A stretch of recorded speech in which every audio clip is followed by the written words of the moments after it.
Johnny Sandhya சீரியல்ல இப்போ அட்டகாசமான அருமையான எபிசோட் வந்திருக்குன்னே சொல்லலாம். மிஸ் பண்ணாம ஃபுல்லுடையும் கேளுங்க. வீசன் சுத்தமா போ மாட்டேது. பார்க்கலாம் லைக் பண்ணிட்டு பார்த்தீங்கன்னா, கொஞ்சம் பேச வந்து மூட்டிட்டா இருக்கும்.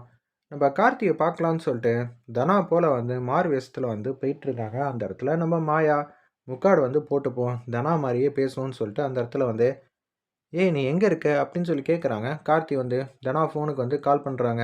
வரப்போ வந்து இது மாரி பிரச்சனை வரக்கூடாதுன்னு தான், தனாவோட ஃபோனே வந்து எடுத்துட்டு வந்திருக்காங்க. நான் இது மாரி வந்துகிட்டுருக்கேன் அப்படின்னு சொல்றாங்க. "ஏன் சும்மா சும்மா என்ன கூப்பிட்டுக்கிட்டே இருக்கீங்க? இல்ல தானா இந்த ஒரு வாட்டி மட்டும் என்கிட்ட வந்து பேசு. அதுக்கப்புறம் நான் உன் வழிக்கே வரமாட்டேங்கிற மாரி இக்க வச்சு பேசுனாங்க. "வரேன்டா வரேன். உனக்கு என்னென்ன திருப்பி குடுக்கணுமோ அது எல்லாத்தையும் இன்னைக்கு குடுக்காம விடமாட்டேங்கிற" மாரி அந்த இடத்துல வந்து மாயா வந்து மாசா யோசிச்சுட்டு வீட்டு வாசல்ல வந்து நிக்கிறாங்க.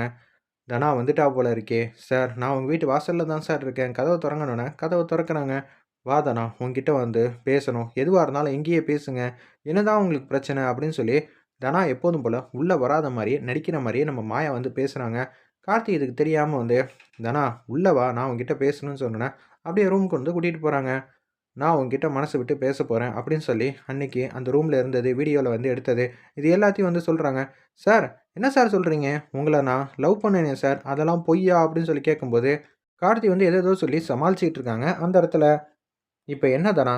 உனக்கு அந்த விஷயத்த வந்து குடுக்கணும் அவ்வளோதானே. என்கிட்ட இருக்கிறது ஒரே ஒண்ணு தான். இந்தா செல் இருக்கு. இந்த செல்ல வந்து நீயே வந்து தூக்கி எறிஞ்சிரு. போதுமான்னு சொல்லி செல்ஃபோன வந்து குடுக்கலான்னு இருக்கிறப்ப, ஒருவேளை இது தனாவா இல்லையான்னு தெரியலையே. வந்ததுலேருந்து வந்து முக்காடு போட்டே பேசிட்டு இருக்காளே! அப்படின்னு சொல்லி அந்த இடத்துல யோசிக்கும்போது, ஜானகி அம்மா இந்த பக்கம் காட்டுறாங்க. என் பொண்ண வந்து தனியா வந்து அனுப்பிச்சு வச்சதெல்லாம் சுயநலமா தான் இருக்கு. நிச்சயம் வந்து என் பொண்ண தனியாலாம் அனுப்பக்கூடாதுன்னு சொல்லிட்டு, அவங்களும் வேக வேகமா வந்துட்டு இருக்காங்க. நம்ம ஜானகி அம்மாவும் அந்த இடத்துக்கு தான் வந்து கார்த்தியோட பண்ண வீட்டுக்கு தான் வந்துட்டு இருக்காங்க. உடனே வந்து ஃபோன வந்து கீழ வந்து போட்டுறாங்க வேணும்னே. உடனே அத கீழ குனிஞ்சு ஆர்வத்தில எடுக்கும்போது, கரெக்ட்டா வந்து மாயா வந்து பாத்துர்றாங்க. "மாயா நீயா? நான் உன்ன சும்மா விடமாட்டேன்" அப்படின்னு சொல்லி அந்த இடத்துல வந்து கார்த்தி வந்து கேட்குறாங்க. "என்னடி நெனச்சிட்டு இருக்க உன் மனசுல? நான் உன் தங்கச்சிக்காக வந்து வெயிட் பண்ணா, நீ எல்லா சதி திட்டத்தையும் வந்து முறியடிக்கலான்னு பாக்குறியா? நான் உன்ன சும்மா விடமாட்டேன்" அப்படி இப்படிங்கிற மாரி பேசுறாங்க. "நான் இருக்கும்போது என் தங்கச்சிய எப்புட்றா நான் இங்க அனுப்புவேன்?" அப்படின்னு சொன்னோனே, செம்மையா வந்து கடுப்பாயிட்டாங்க. கார்த்தி உடனே வந்து ஃபோன வந்து டக்குன்னு எடுத்து அந்த இத வந்து ரிமூவ் பண்ணலான்னு பார்க்குறாங்க. அப்பன்னு பார்த்து ஃபோன வந்து தள்ளி விட்டுறாங்க. நம்ம கார்த்தி. கார்த்தி வந்து மாயா வந்து அடிச்சிடுறாங்க. மாயா மட்டும் அசந்து வந்து தூங்கிர்றாங்க. கரெக்ட்டா வந்து அந்த இடத்துக்கு ஜானகி அம்மா வந்து வந்துடுறாங்க. கதவ தொறந்து பார்த்தோன வந்து மாயா வந்து நல்லா தூங்கிட்டு இருக்கிற விஷயம் வந்து தெரிஞ்சிருச்சு. என் பொண்ண வந்து அடிச்சிருக்கானா இவன், இவன சும்மா விடக்கூடாதுன்னு சொல்லிட்டு ஜானகி வந்து வெளுத்தெடுக்குறாங்க. பக்கத்துல இருக்கிற ஒரு கட்டைய எடுத்து கார்த்திய வந்து டிஷும் டிஷும்னு அடிச்சுக்கிட்டே இருக்காங்க. வேற லெவல்ல மாஸா இருந்துச்சுன்னே சொல்லலாம் அந்த சீன்லாம். இதுக்கு தான் அடிச்சுக்கிட்டேன் அப்படின்னு சொல்லும்போது, கார்த்தி வந்து நல்லாவே வந்து அடி வாங்கிட்டாங்க.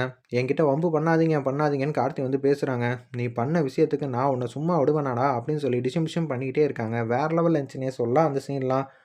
அந்த ஃபோன் வச்சிருந்தாங்கல்ல, அந்த ஃபோனையும் வந்து கட்டையால டப்பு டப்புன்னு அடிக்கிறாங்க. "இந்த ஃபோன வச்சு தானடா இவ்வளோ நாளா வந்து பெர்ஃபார்ம் பண்ணிக்கிட்டு இருந்த. இனிமேட்டு உனக்கு எதுவுமே கிடையாதுடா" அப்படின்னு சொல்லி அந்த இடத்துல வந்து செமையா வந்து மாஸ் பண்றாங்க. ஜானகிஅம்மா பக்கத்துல இருக்கிற அந்த தண்ணிய வந்து தெளிச்சு மாயா வந்து எழுப்புறாங்க. அந்த இடத்துல மாயா வந்து எழுப்புனோனே அப்படியே வந்து எந்திரிக்கிறாங்க. "அந்த ஃபோன வந்து உடைச்சுட்டீங்க. இருந்தாலும் அந்த ஃபோன வந்து நம்மளே எடுத்துட்டு போயிட்டு இல்லாம ஆக்கிரணும் பெரியம்மா" அப்படின்னு சொன்னோனே, "இதுக்காக நீ இது மாரிலாம் பண்ணுவியாடா?" அப்படின்னு சொல்லி அந்த இடத்துல யோசிச்சுட்டு இருக்காங்க. உங்க 2 பேரையும் நான் சும்மா விட மாட்டேன்னு சொல்லி கார்த்தி வந்து அப்படியே ஏந்திச்சு வந்து நிக்கிறாங்க. "டேய் தேவயில்லாம பிரச்சனை பண்ணாத. எல்லாமே முடிஞ்சு போச்சு." "எல்லாம் முடிஞ்சு போச்சா? இனிமேட்டு தான் எல்லாமே ஆரம்பம். நான் உங்க 2 பேரையும் சும்மா விட மாட்டேன்னு" சொல்லி அவங்க ஆளுங்களுக்கெல்லாம் வந்து ஃபோன் அடிக்கிறாங்க போல இருக்கு. உடனே வந்து கார்த்திய லைட்டா தள்ளிட்டு, அந்த இடத்துல அந்த ஃபோனையும் எடுத்துட்டு, மாஸா வந்து ஜானகி அம்மாவும், நம்ப மாயாவும் வந்து வேக வேகமா வெளியில வந்து போறாங்க. இப்போதைக்கு இங்கேருந்து போணும்னா, இங்க சாமி ஊர்வலம் இருக்கு. அதுல போய் கலந்துப்போம். கலந்துக்கிட்டா நிச்சயம் வந்து நமக்கு எந்த பிரச்சனையும் இருக்காது. ரகுராமும், சிவராமனும் அங்க தானே இருப்பாங்கன்னு சொல்லிட்டு, ஜானகி அம்மாவும், மாயாவும் அதிரடியா யோசிக்கிற மாரி காட்டி, இந்த ப்ரோமோவ அட்டகாசமா மாஸா வந்து முடிச்சிருந்தாங்க. வெயிட் பண்ணி பார்ப்போம்.